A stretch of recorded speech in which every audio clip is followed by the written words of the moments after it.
मेरे प्यारे भाइयों, ईमान की कीमत का अंदाजा लगाओ। ईमान कितनी कीमती चीज है कि जमीन भर करके भी हम इस ईमान का सौदा नहीं कर सकते, इस ईमान का मोल नहीं खरीद सकते। कुरान कह रहा है इन्नल्लज़ीना कफरू व मातू व हुम कुफ्फारुन, जो लोग कुफ्र की हालत में दुनिया से चले गए, जो ईमान नहीं ले आ पाए, ईमान नहीं ला सके, फलन युक़बल मिन अहदिहिम मिलउल अर्ज़ि ज़हबा, अगर वो अल्लाह के अज़ाब से बचने के लिए जमीन भर के सोना देना चाहे, जमीन भर के सोना भी अगर अल्लाह ताला उनको दे दे और वो बचना चाहे, कुरान कहता है कि वो अल्लाह के अज़ाब से नहीं बच सकते। ये ईमान की कीमत है। इसीलिए जो सच्चा मोमिन होता है उसके लिए सबसे पहले उसका ईमान होता है। हमारे एक कहावत है, जान बची तो लाखों पाए, मगर एक मोमिन के लिए जान भी बाद में है, पहले ईमान है। अगर मसला उसके ईमान का आ जाए तो अपनी जान को भी कुर्बान करने में वो दरेग नहीं करता। एक हदीस अपने सामने रखिए। इमाम अहमद रहमतुल्लाह अलैह अपनी हदीस की किताब मुस्नद अहमद में ये हदीस लाए हैं। अल्लाह के नबी सल्लल्लाहु अलैहि वसल्लम जब मेराज पर गए तो आपको बड़ी बेहतरीन खुशबू महसूस हुई।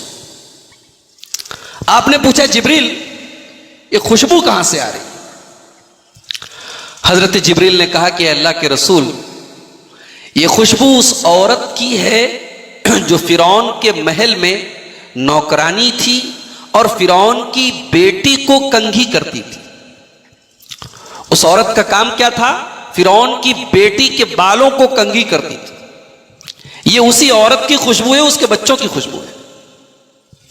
अल्लाह के रसूल ने पूछा कि उस औरत ने ऐसा कौन सा कारनामा अंजाम दिया था, ऐसा कौन सा काम किया था कि आज जन्नत में उसकी खुशबू आ रही है? कहा, अल्लाह के नबी, एक मर्तबा वो औरत फिरौन की बेटी को कंघी कर रही थी। फसक़ततिल मुदियतु मिन यदिहा, उसके हाथ से वो कंघी गिर गई, वो कंघी जमीन पर गिर गई। फौरन उसकी जुबान से बिस्मिल्लाह निकल गया।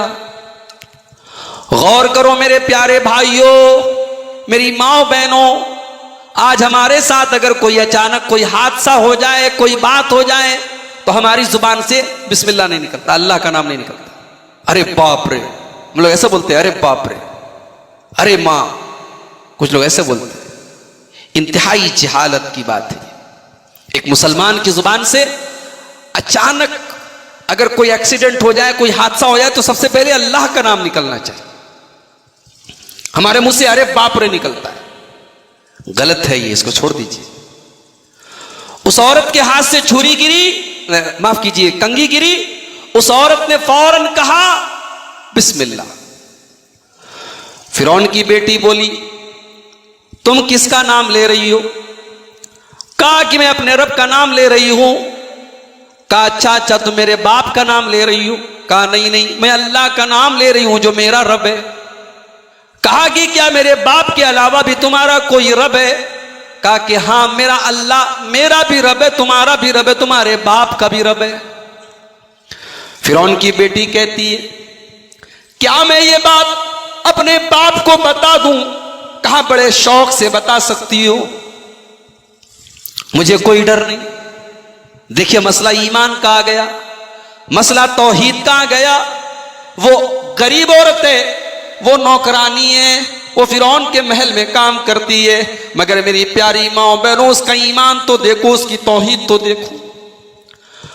फिरौन की बेटी कहती है कि क्या मैं अपने बाप को यह बात बता दूं? वो कहती है, तुम बता सकती हो। फिरौन को पता चला कि मेरे ही महल में, मेरे ही टुकड़ों पर पलने वाली एक नौकरानी मुझको छोड़ करके अल्लाह को अपना रब मानती है। फिरौन ने बुलवाया। मुस्नद अहमद के अल्फाज है, फिरौन सवाल करता है उस औरत से, अल्लाह की रब्बन गैरी, ऐ औरत, क्या तू मुझे छोड़ करके किसी और को भी अपना रब मानती है? क्या मेरे अलावा भी तेरा कोई रब है? वो औरत कहती है, हां, रब्बी व रब्बुकल्लाह, ऐ फिरौन, मेरा रब तो अल्लाह है जो मेरा भी रब है और तेरा भी रब है। फिरौन कहता है तो सोच समझ ले, मैं तुझे जान से मार दूंगा, तुझे कत्ल कर दूंगा, तेरे तमाम के तमाम बच्चों को कत्ल कर दूंगा। मगर वो औरत से टस से मस नहीं होती है, क्योंकि मसला ईमान का आ चुका है, मसला तौहीद का आ चुका है। जब ईमान का मसला आ जाए तो जान का नंबर भी बाद में, पहले ईमान का नंबर है। औरत कहती है कोई बात नहीं, लेकिन मैं अपना रब अगर मानती हूं तो अल्लाह को मानती हूं। हदीस के अल्फाज हैं, फिरौन ने आग तैयार करवाई और हुक्म दिया कि इस आग के अंदर इस औरत को और इसके तमाम बच्चों को जला दिया जाए। औरत को जब जलाने की तैयारी होने लगी तो फिरौन से वो औरत कहती है, मेरी एक आखिरी ख्वाहिश, एक अंतिम इच्छा है, क्या तुम पूरी करोगे? कहा क्या है? कहा मेरी इच्छा ये है, मेरी ख्वाहिश ये है कि मेरे मरने के बाद, मेरे बच्चों के मरने के बाद जब हम जला दिए जाएंगे, जब हम जल जाएंगे, हमारी डेड बॉडीज की जो राख होगी, हमारी लाश के जो बचे कुचे हिस्से होंगे, तुम उसे किसी कपड़े में रख करके मिट्टी में दफन कर देना। फिरौन ने कहा ठीक है, हम तुम्हारी ये आखिरी ख्वाहिश पूरी करेंगे। चुनांचे हदीस के अल्फाज हैं, एक एक करके उस औरत के सामने उसके तमाम बच्चों को पहले आग में डाला गया। एक एक करके तमाम के तमाम बच्चे आग में जला दिए गए। आखिर में वो औरत बचती है और उसके गोद में दूध पीता एक बच्चा है, वो बचता है। अब औरत बची है और उसका वो मासूम बच्चा बचा है। औरत उस बच्चे को गोद में लेकर आग में जाने की कोशिश करती है, मगर डर करके पीछे आ जाती है। सारे बच्चे आग में चले गए। अभी तक तो उसको डर नहीं लगा था, मगर अब चूंकि ये बच्चा गोद में है, ये दूध पीता बच्चा है, और दुनिया जानती है कि जब बच्चा अपनी मां का दूध पीता है तो मां को बच्चे से बड़ी मोहब्बत होती है। उस मासूम बच्चे को अपनी मां से बड़ा प्यार होता है और मां को भी उस बच्चे से बड़ी मोहब्बत होती है। औरत को अपने उस मासूम बच्चे को देख करके तरस आया और वो आग में फकान्नमा तकासत, वो औरत झिझकने लगी, घबराने लगी कि आग में मैं कैसे जाऊं।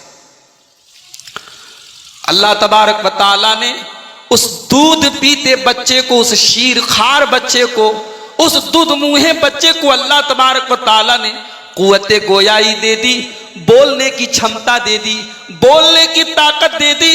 और वो बच्चा जो अभी मां का दूध पी रहा है, वो बच्चा कहता है या उम्मी इक्तहिमी फ इन्ना अज़ाब दुनिया अहवनु मिन अज़ाबिन नार। वो बच्चा कहता है, ऐ मेरी प्यारी अम्मी जान, ऐ मेरी माँ, तो इस आग के अंदर चली जा, तो इस आग के अंदर कूद जा। फ इन्ना अज़ाब दुनिया अहवनु मिन अज़ाबिन नार, क्योंकि दुनिया की आग जहन्नम की आग से आसान है। दुनिया की आग में जल जाना ये आसान है, लेकिन जहन्नम की आग में जलना बड़ा मुश्किल है। हदीस के अल्फाज हैं, जब बच्चे ने ये बात कही, मां अपने बच्चे समेत आग में कूद जाती है। ये होता है ईमान। ये आज हम सबके पास है। ये अल्लाह की बहुत बड़ी नेमत और सबसे कीमती दौलत मेरे भाइयों आज हम सबके पास है। हम ईमान वाले हैं, मगर अफसोस हम उस ईमान की वैल्यू नहीं समझते, उस ईमान की कीमत नहीं समझते कि कितनी कीमती चीज अल्लाह ने हमें और आपको